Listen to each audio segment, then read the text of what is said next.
Bismillahirrahmanirrahim. Assalamualaikum warahmatullahi wabarakatuh. Waalaikumsalam warahmatullahi wabarakatuh. Saya Tata Janeta. Saya memulai karir saya dari nol Ustadz, dengan penuh perjuangan dan kerja keras. Sampai akhirnya alhamdulillah Allah memberikan saya rezeki, mengizinkan saya mencapai puncak kesuksesan selama kurang lebih seperempat abad. Alhamdulillah, Masya Allah. Dengan rezeki itu saya bisa menghidupi anak-anak saya. Alhamdulillah, Alhamdulillah, Masya Allah. Saya bersyukur. Namun Ustadz, dalam perjalanan hidup saya tentunya saya pernah berada di titik terendah hidup saya. Saya pernah diuji oleh ujian-ujian yang Masya Allah cukup berat. Dan ketika saya mulai bangkit, saya mencoba bisnis baru Ustadz, bisnis makanan. Tapi namanya saya mungkin public figure ya, ada aja yang menghujat saya, mengkritik saya, bahkan ya merendahkan saya.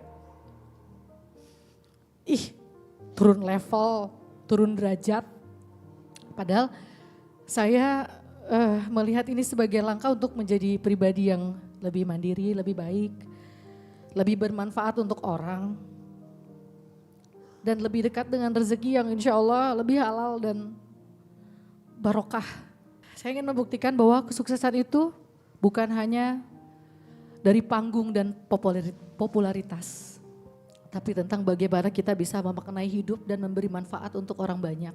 Dan pertanyaan saya Ustadz, dalam Islam Ustadz, bagaimana kita diajarkan untuk memaknai rezeki dan pekerjaan agar kita tidak terjebak dalam pandangan manusia, tapi lebih fokus pada nilai yang Allah berikan. 2, bagaimana kita sebagai hamba agar istiqomah dan yakin bahwa setiap luka sebenarnya adalah tanda Allah sedang mempersiapkan sesuatu yang lebih baik. Hatur nuhun Ustaz. Assalamualaikum warahmatullahi wabarakatuh. Waalaikumsalam warahmatullahi wabarakatuh. Teh, mungkin sebelum AA jawab, AA boleh tanya ya. Sekarang kan berarti ada di zona yang seakan-akan jadi kayak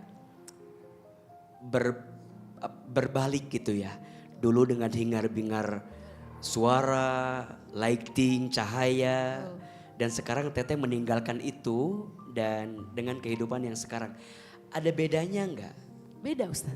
Gimana perasaannya? Saya lebih tenang sebetulnya, saya lebih bahagia. Walaupun mungkin orang melihat sebelah mata ya, apa sih jualan gitu. Tapi saya lebih tenang, saya lebih bahagia, saya bisa lebih banyak waktu bersama anak-anak, suami. Terus saya juga bisa alhamdulillah ya membantu orang-orang yang bekerja sama saya.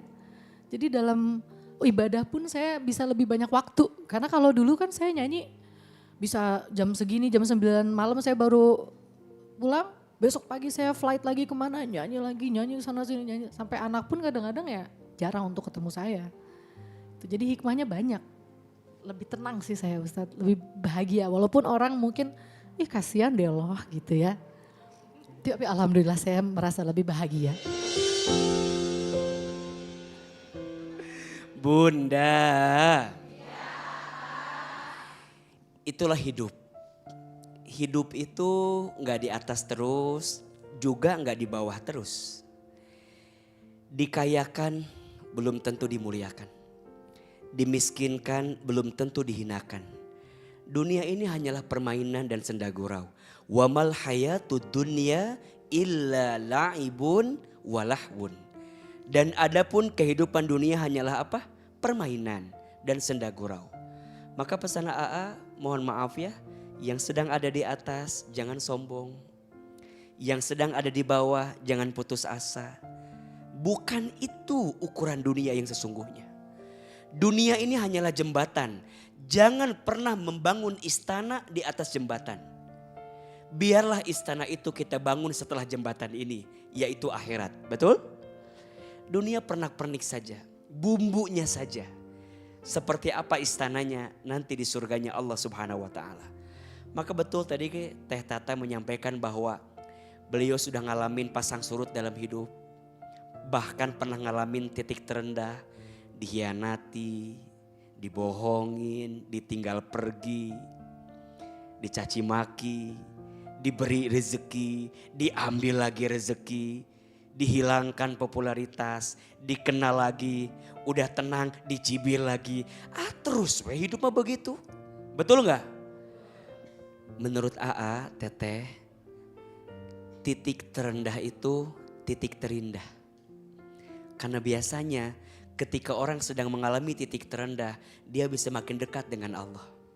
Betul? Sekarang Teteh sedang mengalami fase dikasih kesibukan yang baru sama Allah.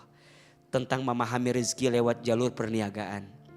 Lewat jalur perdagangan. Dan ingat, 9 dari 10 pintu rezeki itu ada pada perniagaan. Ada pada dagang. Maka jangan gengsi jadi pedagang.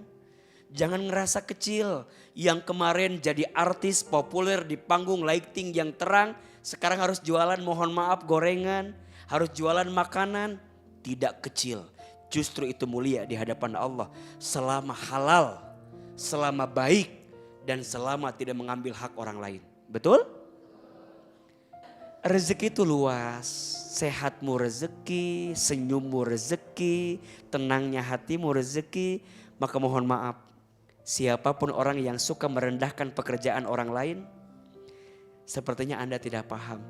Bahwa rezeki gak diukur dengan harta yang diterima. Tapi rezeki diukur dari nikmat yang kita syukuri. Kalau sudah bersyukur, semuanya akan baik-baik saja. Betul? Maka yang pertama, betul pemahaman Teteh bahwa rezeki bukan tentang materi saja.